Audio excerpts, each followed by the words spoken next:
ముందు వీడియోలో చెప్పినాను కదా, నన్ను రూమ్కి అయితే షిఫ్ట్ చేసినారు. ఇంకా వెళ్ళినాక కూడా 1-2 అవర్స్ వరకు నాకు ఎలాంటి సిమ్టమ్స్ అయితే లేవు, ఎలాంటి పెయిన్స్ అయితే లేవు. జస్ట్ ఎక్సర్సైజెస్ అట్లా చేసుకుంటా ఉన్నా అనమాట. అరౌండ్ 12 o'clock అట్లా డాక్టర్ వచ్చేసి వాటర్ అయితే బ్రేక్ చేసింది. అప్పుడు మెల్లమెల్లగా పెయిన్స్ అయితే స్టార్ట్ అయిపోయినాయి. ఆ పెయిన్స్ ఒక 1 hour 2 hours పీక్స్లోకి వెళ్ళిపోయినాయి అన్నట్టు. ఆ టైంలో కూడా నేను గట్టిగా డిసైడ్ అయినా నా కంటి నుంచి నీళ్లు రావద్దు అని చెప్పేసి ఆ బాధనంతా జస్ట్ పిడికిలలో పట్టుకొని గట్టిగా బిగబట్టుకొని ఉన్నా అన్నట్టు. అది చూడలేక మా ఆయన ఎపిడ్యూరల్ తీసుకుంటావా, కొంచెం ఆ మత్తుతో వెళ్ళిపోతుంది అని చెప్పేసి అన్నాడు.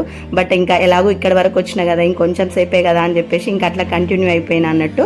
కొంచెం టైం లోపలనే ఇంకా బేబీ హెడ్ బయటకు వస్తుంది అని చెప్పేసి ఐసీయూకి అయితే షిఫ్ట్ చేసినారు.